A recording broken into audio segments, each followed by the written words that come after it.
Halo saudara Mare, selamat menyambut bulan suci Ramadan dan selamat berpuasa. Kembali lagi bersama saya di sini ada Oji di podcast di Balik Tirai. Tepuk tangan dulu.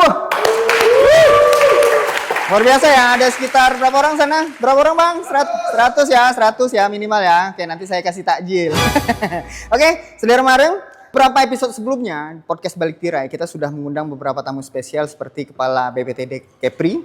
Lalu kita juga sudah mengundang Kepala Seksi Prasarana, di mana kita juga bahas prasarana apa aja sih yang sudah dibangun oleh BPTD Kepri. Boleh nonton di episode-episode sebelumnya ya. Dan kali ini tak kalah pentingnya kita juga sudah mengundang salah satu tamu yang fenomenal, kan?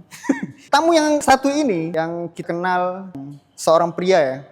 Saya tak berani bilang beliau ini tampan karena takut nanti saya dibilang LGBT kan, bahaya soalnya. Belum puasa, bray. Ya. Jadi beliau ini adalah salah satu atasan kami juga, Kepala Seksi Lalu Lintas. Beliau ini tampan, hobinya macam-macam. Dan kalau mau tahu kehidupan beliau seperti apa, boleh nanti kita langsung tanya aja nanti di podcast. Langsung saja kita sambut pada Bapak Muhammad Fauzan SE MMTR. Siang. Selamat siang, Pak. Pak Oji. Boleh, Pak? Pak Oji sama Mas Oji. Oh, sini. Ayo, Pak. Mas Oji boleh, Pak? Mas Oji. Oji. Oke, udah sama kan tampannya ya? Oke, saudara Mare, Pak. Jadi gini, Pak. Ritual sebelum kita masuk ke podcast, Pak. Biasanya kita ada tanya jawab cepat. Apa tuh? Jadi Bapak nggak boleh mikir, nggak boleh mikir panjang maksudnya. Nggak boleh mikir panjang, Bapak langsung jawab iya atau tidak. Atau Bapak pilihan, dia pilihan. Siap, Pak? Oke. Hati ya, Pak. Yang pertama, Pak. Pilih dinas di Jakarta atau pilih dinas di Kepri? Kepri? Ini ada karena ada buka balai nih. Oke. Pilih dinas di Jambi atau di Kepri, Pak? Kepri? Pilih modif Tamiya atau pilih modif mobil sendiri, Pak? Tamiya. Lebih murah, Pak. Lebih murah. Oke. Pilih mudik Lebaran atau mudik Nataru? Lebaran. Nikmatnya luar biasa, Pak. Oke, tepuk tangan dulu untuk Pak Fauzan. Luar biasa. Oke, Pak, silakan duduk, Pak. Saudara Mareng, di samping saya sekarang sudah ada tamu spesial kita di episode ketiga ini, namanya Pak Fauzan atau Pak Muhammad Fauzan SE MMTR. Ya, Pak. Jadi beliau ini adalah sosok yang kita kenal sebagai orang yang humble, santai. Kalau kita selekeh malu nih sama Bapak ya. Karena beliau datang dengan, saya selalu ngiri, Pak, dengan sisiran rambut Bapak sebenarnya, Pak. Karena nggak pernah serapi Bapak gitu kan, Pak. Harus lah. Kita harus rapi dulu terlihat. Harus rapi dulu ya, Pak. Oke. Terus juga kalau kalian masuk nih ke ruangan beliau, biasanya kan kalau orang yang dikasih jabatan, biasanya dipajang tuh kan, Pak, penghargaan. Tapi nggak salah sih, Pak. Maksudnya itu kan itu pencapaian beliau kan, Pak. Tapi kalau beliau bukan penghargaan, guys. Tamiya. Action figure ya, Pak ya. Jadi, Pak, berapa, Pak, harga Tamiya-nya, Pak? Gak usah di-spill.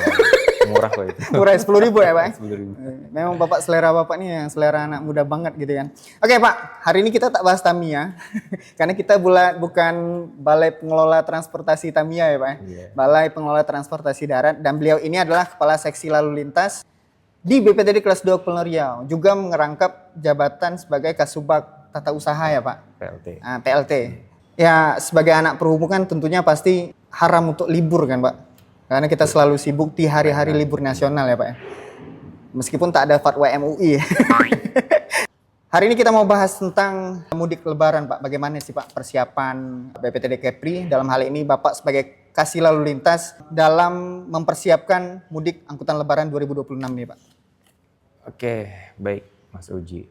Kita kan sudah memasuki minggu pertama puasa ya. Minggu pertama puasa dan kita juga sudah untuk angkutan Lebaran 2026 ini 1447 Hijriah, BPTD Kepri juga sudah merencanakan namanya Renop ya, Renop untuk Anglep 2026, dan kita juga sudah tadi malam mendengar pengarahan dari Pak Menhub. Memang kita keluar jadwal untuk angkutan Lebaran itu poskonya di tanggal 13 sampai tanggal 30. Dan yang BPTD Kepri lakukan untuk rencana operasi ini adalah ya kita membuat skema penyusunan personil tentunya untuk pelayanan di pengaturan di pelabuhan penyeberangan yang merupakan sentral ya di Kepri ini, yaitu di Batam itu ada Telaga Punggur, di Bintan itu ada Tanjung Uban. Kita monitoring kemacetan di jalan nasional, kota, dan juga kabupaten. Dan itu kita monitoring tuh, kita monitoring kemacetan dan kita melaporkan ke WAG, WhatsApp group yang isinya itu pimpinan-pimpinan di Perhubungan Darat.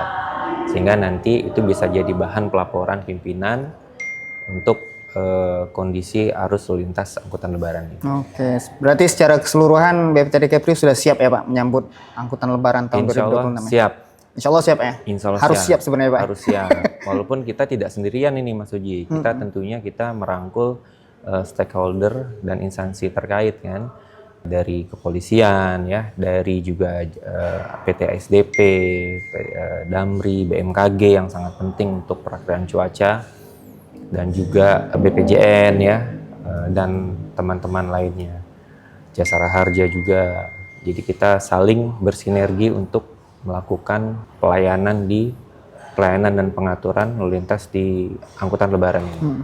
Pak, mungkin saya pengen tahu juga sih Pak, mungkin Saudara Mara Mitra Darat nih mau tahu juga perbedaan yang signifikan antara persiapan tahun lalu dan tahun yang sekarang, atau mungkin tahun-tahun sebelumnya Pak. Ada nggak sih perbedaan yang ibaratkan kalau tahun kemarin kita mungkin standby-nya di sini aja, tahu-taunya tahun ini kita standby-nya di beberapa tempat gitu Pak. Ada nggak sih Pak? Kalau perbedaan mungkin enggak ya, namun sepertinya perbedaan itu hanya di data produktivitas, artinya itu pergerakan masyarakat sepertinya berbeda. Kenapa? Kalau kita kita bukan mengaca dari Anglep ya 2025, tapi kita mengaca dari Nataru 2025-2026 yang baru 2 bulan kemarin baru kita laksanakan di akhir Januari dan awal Januari. Memang itu tidak terjadi kenaikan yang terlalu signifikan. Mungkin euforia masyarakat berpikiran itu memang berdekatan dengan Lebaran. Jadi mereka lebih memilih ya udah deh, cuman berbeda 2 bulan. Mending gak usah balik dulu gitu kan? Nanti pas Lebaran gitu. Sehingga kemungkinan itu adalah prediksi kami, memang pergerakan di Nataru kemarin itu 2026 itu tidak terlalu signifikan. Dan juga ditambah lagi adanya musibah ya di beberapa provinsi di wilayah Indonesia yang menjadi pertimbangan para pemudik atau pengguna jasa transportasi untuk menghold nih mereka untuk melakukan perjalanan mudik pada saat Nataru kemarin. Itu mungkin prediksi kami, sehingga kami melihat memang pergerakan produktivitas khususnya di Batam, di Kepri ini, lintasan dalam kota maupun lintasan luar kota ya, AKDP dan AKAP itu tidak terlalu signifikan.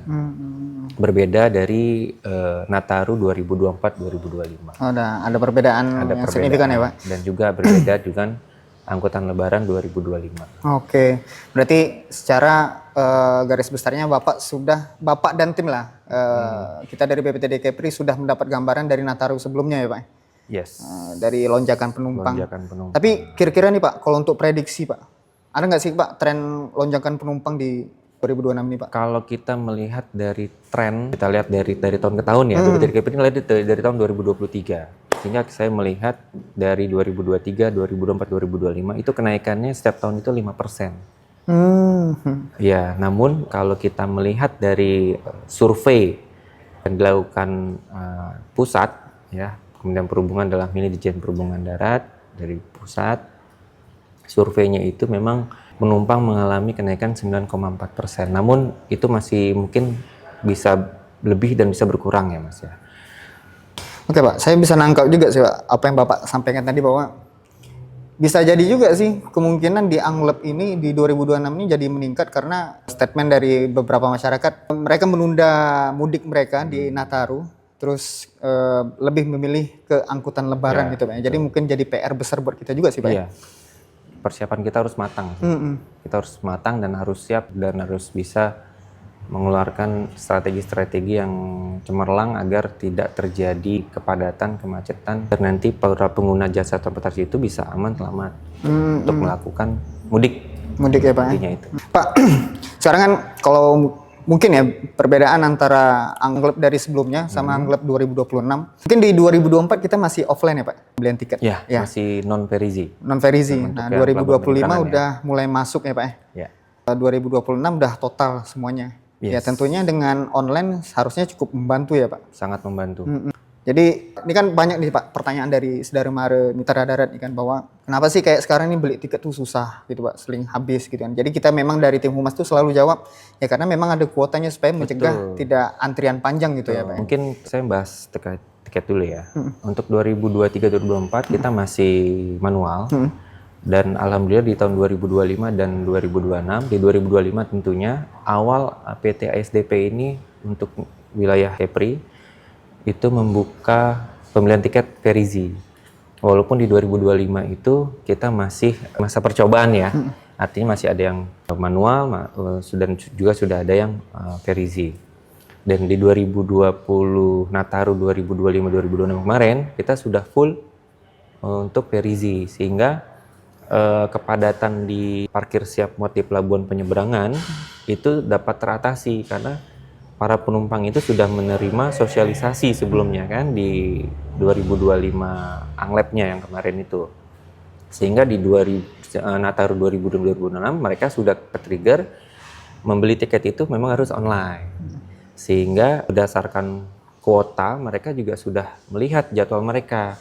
2 jam sebelum keberangkatan mereka sudah harus hadir di dalam parkir siap muat. Jadi masyarakat pun juga sudah tertib sehingga pelayanan di pelabuhan penyeberangan itu tidak menumpuk, tidak terjadi kemacetan, sehingga bisa diatur oleh tim yang berada di pelabuhan penyeberangan, itu BPTD, itu ASDP, dan juga kepolisian yang berada di sana, bea cukai yang ada di sana, sehingga teman-teman kita tim yang berada di pelabuhan itu bisa bekerja lebih maksimal. Betul. Nah itu sih sebenarnya, nah ini kalau dari penjelasan Pak Ozan kan udah jelas, artinya dengan skema online dan offline itu ada perbedaan yang sangat Jauh signifikan. sangat, ya. Kalau offline kan kita masih ibaratkan masih ngurus lagi ini antrian seberapa panjang gitu ya Pak ya. Berapa orang yang datang ke pelabuhan mereka langsung beli tiket, langsung bisa ngantri gitu ya. Tapi kan kalau sekarang kalau udah online mereka bisa baca nih 2 jam sebelum keberangkatan mereka udah harus standby di pelabuhan. Ya, Sebelum 2 jam mereka belum bisa ngantri kan belum Pak. bisa masuk. Nah, jadi nggak ada kemacetan lagi. Cuman terkadang memang ada beberapa oknum Pak. Dan ini selalu kita himbau sih, bukan himbau lagi sih. Mungkin bahkan kita buat konten makian Pak pada para calo nih Pak. Kadang memang ada beberapa calo yang sering nakal lah di lapangan. Kadang itu yang membuat yang seharusnya sudah normal jadi over lagi gitu kan Pak. Terus juga mungkin ada nggak sih Pak himbauan untuk pada saudara mara jangan membeli tiket sama calo gitu Pak. Karena kan banyak efek negatifnya juga gitu Pak. Ya, mungkin untuk himbauan kepada para penumpang harus bisa lebih cermat ya, lebih cermat dan juga lebih berpikir positif dan pintar agar membeli tiket apapun itu ya, walaupun bukan pelabuhan penyeberangan, Verizi, apapun itu kita hindarilah calo. Kita beli di situs resmi atau di online aplikasi resmi Verizi agar kita mendapatkan tiket yang resmi gitu. Kalau kita beli di calo, nah misalkan Mas Oji beli tiket kendaraan dari Punggur ke Uban, tidak sesuai dengan plat nomor mobilnya gitu kan, itu nggak akan bisa masuk ke pelabuhan. Gitu. Jadi hindari kejadian-kejadian seperti itu agar para penumpang ini, pengguna jasa transportasi tidak dirugikan gitu. Oh mungkin yang dirugikan mungkin maksud Bapak ini ya Pak ya? Asuransi jasa harja juga ya Pak? Nanti akan mohon maaf jika terjadi sesuatu kan malah itu tidak bisa diklaim sebagai asuransi karena tidak sesuai. Betul. Kan? Nah ini jadi pelajaran juga nih buat saudara mara. Jangan merasa ada yang spesial nih kalau udah beli tiket dari calo ya Pak. Merasa dapat privilege kan ya Pak ya? Berhati-hati lah. Berhati-hati. Jadi kadang kita beli tiket di calo, tahu-taunya tiketnya palsu. Terus juga nggak dapat asuransi kan banyak efek negatifnya ya Pak. Nama nggak sesuai dengan manifest gitu ya Pak. Benar. Paham. Oke Pak, mungkin pertanyaan selanjutnya ini Pak terkait posko sih Pak. Jadi kan kacamata masyarakat sekarang melihat posko itu adalah tempat bertugasnya para petugas. Terus tempat ibaratkan kantor sementara para petugas lah. Sementara kan yang selalu kita gaungkan pada masyarakat bahwa posko ini adalah tempat masyarakat juga. Ya. Bahkan kita sampai sediakan tahun kemarin kita sediakan pijat tradisional ya Pak. Terus ada pijat mesin juga Pak, kursi pijat. Nah ini bisa nggak sih Pak bantu juga jelaskan bahwa mengubah kacamata masyarakat bahwa posko ini ada rumah kita bersama loh gitu Pak. Ya, memang di BPTD Kepri ini bekerja sama dengan stakeholder yang saya utarakan tadi, ASDP dan lain-lain ya. Kita membuat posko terpadu, posko sentra terpadu di pelabuhan penyeberangan di Kepri yang terpadat. Artinya yang terpadat itu yang dua saya sebutkan tadi, Punggur dan Uban. Nah, di dua posko terpadu ini kita di situ di dalamnya ada dari BPTD, dalam hal ini Kementerian Perhubungan dan Perhubungan Darat, Kepolisian, KSOP, di Perhubungan Laut, dan juga ASDP, Jasara Harja, dan juga Satpol PP ya, dan juga tim kesehatan, dan juga Jasara Harja Putra dan lain-lain banyak lagi. BPJN juga sudah ada, Dinas Perhubungan Kota Batam, Dinas Perhubungan Kota Bintan, Dinas Perhubungan Provinsi bergabung di situ untuk melakukan pelayanan yang terpadu untuk pengguna jasa transportasi khususnya. Dan fasilitas-fasilitas yang ada di situ adalah yang pertama kita menampilkan produktivitas per hari dalam rangka masa angkutan Lebaran. Jadi di situ masyarakat atau pimpinan yang berkunjung ya, Forkopimda Kepri berkunjung ke posko terpadu ini dapat melihat ini produktivitas H-1 atau H-7-nya itu seberapa banyak sih? Nanti kelihatan persentasenya ada kenaikan atau penurunan. Di situ para Forkopimda yang melakukan kunjungan bisa melihat data-data produktivitas tersebut. Yang kedua, dari tim kesehatan itu sangat penting. Dari Dinas Kesehatan Kepri atau Kota Batam atau Kota Bintan, Kabupaten Bintan itu juga berada di posko terpadu kita. Ada juga mobil ambulansnya. Itu kenapa? Itu untuk ketika memang ada pengguna jasa transportasi yang ingin melakukan perjalanan melalui kapal penyeberangan, merasa badannya kurang sehat, merasa badannya kurang fit, maka mereka bisa ke posko terpadu itu untuk dilakukan pemeriksaan awal ya. Dan juga ada obat-obatan yang dibawa oleh tim medis Dinas Kesehatan tersebut. Dan juga untuk seperti yang Mas Uji bilang tadi, ada pijat manual ya dan juga pijat kursi pijat itu kita akan sediakan juga tahun ini insya Allah. Itu untuk juga pelayanan masyarakat pengguna jasa transportasi, bukan yang stakeholder yang berada di posko itu bukan internal kita, bukan, tapi untuk pengguna jasa transportasi yang ingin melakukan rehat sebentar, oke monggo ke posko tersebut bisa melakukan rehat sebentar di kursi atau di pijat tradisional. Lalu kita juga ada yang baru nih, ada ide dari Kepala Balai. Kita di ruang tunggu khususnya di Pelabuhan Punggur ya, karena di Pelabuhan Uban ruang tunggunya masih dalam perencanaan di renovasi. Untuk yang di Punggur khususnya kita akan ada tempat bermain anak. Jadi ketika memang ada di ruang tunggu itu keluarga yang membawa anak supaya anaknya tidak rewel, tidak nangis, ada tempat bermain anak nanti walaupun tidak besar tapi kita sediakan. Kalau saya yang rewel gimana Pak? Biarin aja Pak? Dibeliin minum. Buka puasa dong Pak. Oh iya. Dan juga ada game station nih. Nah, game station itu kalau Mas Uji rewel, Mas Uji bisa game station aja. Oh gitu ya Pak? Nanti kita sediakan juga. Jadi kita usahakan insya Allah kalau memang sesuai dengan perencanaan kita akan melakukan yang terbaik lah untuk masyarakat agar pada saat melakukan perjalanan itu mereka merasa nyaman dulu nih, selamat dulu sih ya, safety be first ya, selamat, aman dan harus berhati-hati kali ya. Itu juga yang harus kita lakukan kepada merupakan pelayanan dari kita ya, bukan BPTD tapi kita stakeholder ya Pak? Stakeholder terkait dalam posko ini. Gitu sih. Oke Pak, ini kan udah diluruskan nih, udah panjang lebar ya Saudara Maria. Jadi sudah diluruskan sama Pak Fauzan bahwa posko itu bukan rumahnya para petugas, tapi rumahnya untuk masyarakat. Yes. Nah, dari negara untuk masyarakat. Jadi siapapun dari kalian mungkin ada keluhan, mungkin ada mau membutuhkan informasi, boleh langsung saja datang ke posko. Posko terpadu. Jadi kalau misalnya lihat muka Bang Andi, jangan takut ya Saudara Maria. Memang mukanya agak sangar sedikit, makanya kalian jangan takut, bahaya. Oke Pak, pertanyaan selanjutnya. Ini terkait cuaca nih Pak. Di Kepri ini kan 96% lautan. Yes. Hanya 4% Pak daratannya. Jadi dan mobilitas masyarakat juga bergantung pada transportasi laut.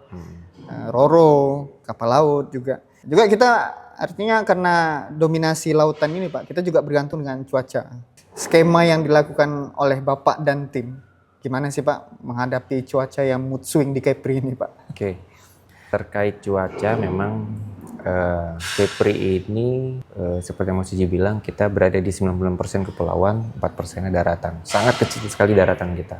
Tapi daratan kita walaupun kecil, tapi dari Natuna sampai Tambelan ya, itu memang luas sekali.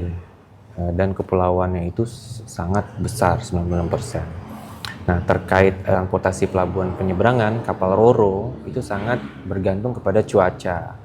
Dan kita untuk memitigasi risikonya tersebut terkait cuaca, kita selalu berkoordinasi secara real time dengan BMKG.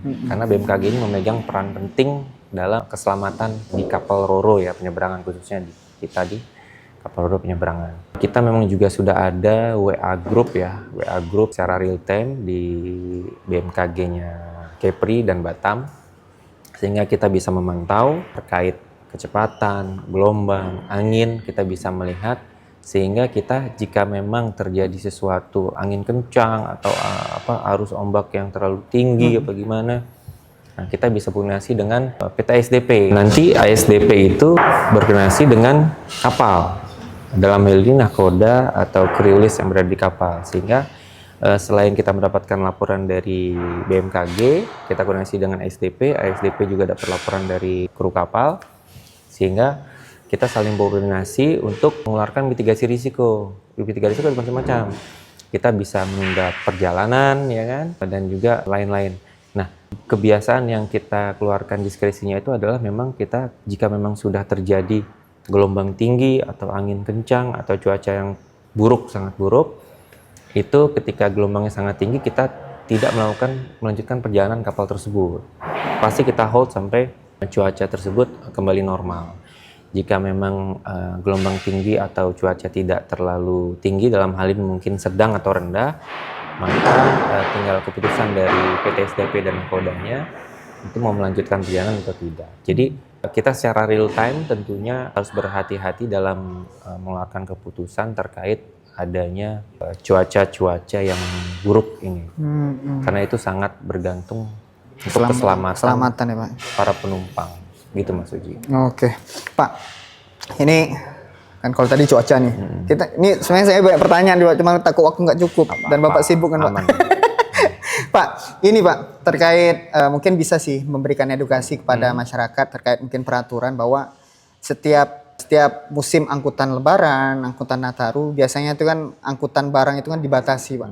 Nah, mungkin ada hal yang mau disampaikan, Pak. Jadi, mungkin supir-supir lori, angkutan barang bisa melihat video ini dan paham dengan. Ya. Mungkin terkait angkutan barang, memang setiap event-event, entah itu angkutan Lebaran, Nataru, pembatasan angkutan barang itu akan dikeluarkan ya. Namanya ada SKB, Surat Keputusan Bersama. Dan kita juga masih menunggu Mas Oji itu dari pusat terkait SKB tersebut, penentuan dari tanggal berapa sampai tanggal berapa, ada jam-jamnya juga. Dan ada yang di jalan tol maupun non-tol. Dan itu nanti jika memang SKB tersebut sudah keluar antara Ditjen Perhubungan Darat, Ditjen Perhubungan Laut, BPJN dan juga kepolisian, tentunya kita akan berkoordinasi juga turunannya itu kita ke pemerintah atau Pemprov Pemda di Kepri ini. Dalam hal ini mungkin Dinas Perhubungan ya, Dinas Perhubungan Provinsi. Kita berkolaborasi dengan beliau, dengan instansi Dinas Perhubungan Provinsi untuk mensosialisasikan terkait SKB ini, pembatasan angkutan barang.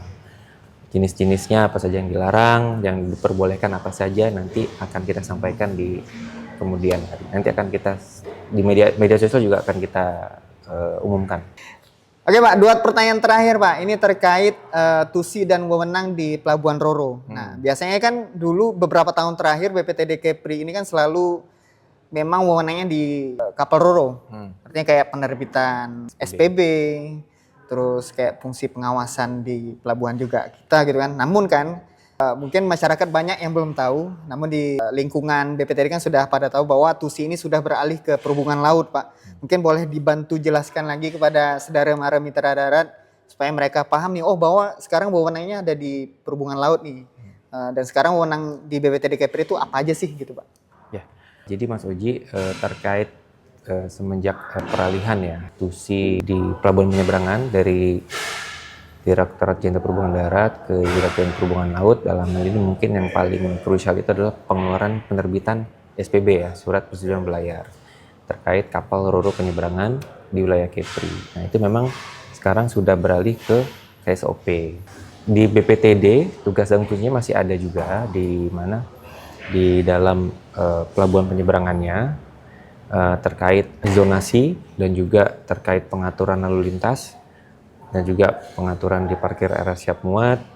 Maka kita juga berkolaborasi, bersinergitas bersama KSOP dan juga SDP di dalam pelabuhan tersebut.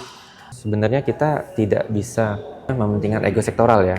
Ini KSOP, ini BPTD, enggak. Kita di situ kita untuk melakukan intinya pelayanan yang terbaik untuk para penumpang. Jadi kita bersinergi dan berkolaborasi bersama KSOP, BPTD, ASDP, operator kapal tentunya, dan juga kepolisian yang berada di pelabuhan penyeberangan itu, dan juga bea cukai.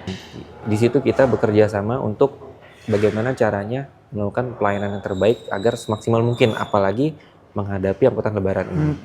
Gitu. Intinya artinya sinergi ya Pak, kerjasama, bukan saling tuduh-tuduh wewenang ya Pak. Oh ini wewenang ini nih, nggak boleh gitu namun, ya Pak. jika memang nanti ada pertanyaan ya, jika memang dari BPTD itu bukan tusi BPTD, hanya kita mengarahkan palingnya. Oh ya nanti kita sampaikan ke yang memiliki wewenang untuk menjawab ini seperti apa. Karena memang seharusnya seperti itu ya Pak. Bukannya kita malah melepas itu enggak. Kita harus mengutamakan pelayanan. Oke. Karena tujuan memang untuk masyarakat ya Pak. Betul. Pak, ini pertanyaan terakhir Pak. Mungkin ada pesan dan kesan yang mau disampaikan kepada calon pemudik untuk mudik angkutan lebaran tahun ini Pak. Pertama mungkin kita harus mawas diri ya. Mawas diri dulu nih, dari diri kita sendiri nih.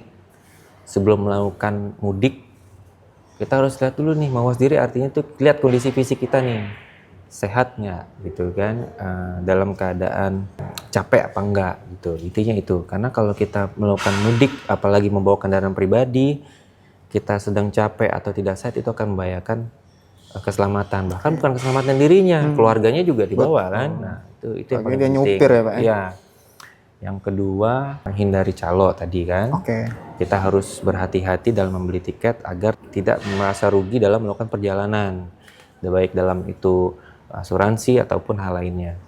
Lalu yang ketiga, kita harus melakukan pengecekan kendaraan kita yang kita bawa. Misalkan kita membawa kendaraan pribadi, mobil atau motor, kita harus melihat ini kondisi fisik kendaraan kita tuh seperti apa, sehat apa tidak, layak jalan apa enggak gitu kan, pantas nggak mau kita bawa ke perjalanan jauh. Nah itu kan dalam hal ini kan itu juga dapat menunjang keselamatan kalau misalkan kendaraan tersebut dalam keadaan layak jalan.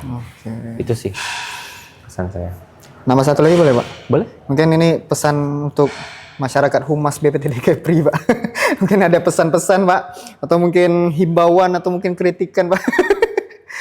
Ini tujuan untuk membangun Pak, supaya BPTD Kepri ini humasnya makin gacor lagi Pak.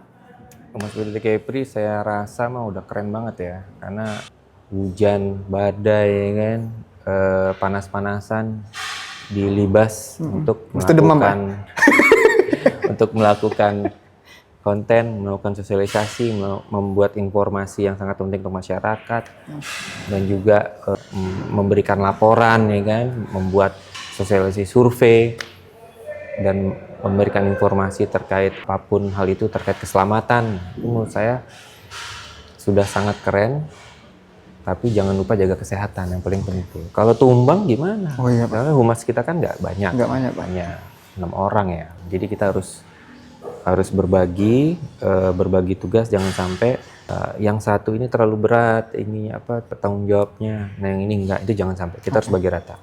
Skillnya harus sama-sama. Gitu. Yang dimiliki individu itu harus sama. Walaupun tidak bisa sama, tapi mendekati. Gitu kan. Berarti ini kan kalau tanggapan Pak Polsek udah positif nih. Berarti siap-siap kita bakal dibangun bangunan khusus humas Pak. Studio. Tujuannya ke arah situ Pak. Oke Pak, terakhir nih Pak, ini betul-betul terakhir Pak. 3 kata untuk angkutan lebaran tahun 2026, 1447 Hijriah. Selamat, aman, berhati-hati. Tepuk tangan dulu untuk Pak Pasan kita. Terima kasih Pak Fauzan, sehat selalu, semakin jaya, semakin sukses dalam melayani masyarakat, Siap. dan semakin sabar, dan tentunya selalu humble ya Pak. Siap, insyaallah. Moga nanti ada warisan Tamiya untuk saya ya Pak. Ada. Oke, terima kasih Pak Fauzan, sampai jumpa kembali. Oke, saudara Mara Mitra Darat, sekian podcast di Balik Tirai BPTD kelas 2 Kepulauan Riau. Jangan lupa nonton terus di episode-episode selanjutnya. Saya Oji mengucapkan terima kasih dan mohon maaf bila terdapat banyak kesalahan. Sampai jumpa kembali. Assalamualaikum warahmatullahi wabarakatuh, saudara Mara.